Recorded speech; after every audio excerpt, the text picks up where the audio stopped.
بسم اللہ الرحمن الرحیم۔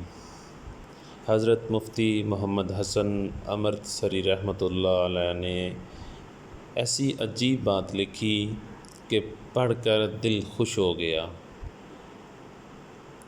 اگر کسی نے سچے دل سے توبہ کر لی لیکن پھر وہ توبہ توڑ بیٹھا، پھر توبہ کی توفیق مل گئی، پھر ٹوٹ گئی، لیکن پھر بھی وہ اللہ کی رحمت سے مایوس نہیں ہوا، توبہ کا دامن تھامے رکھا، بار بار گرتا رہا، اٹھتا رہا۔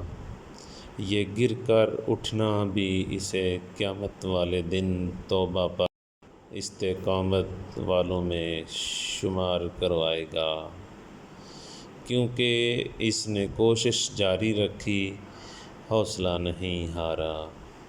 سبحان اللہ۔ ویڈیو اچھی لگی ہو شیئر، لائک، سبسکرائب لازمی کریں، اور اپنے مقامی وقت کے مطابق 5 وقت کی نماز کا اہتمام کریں۔ اللہ نگہبان۔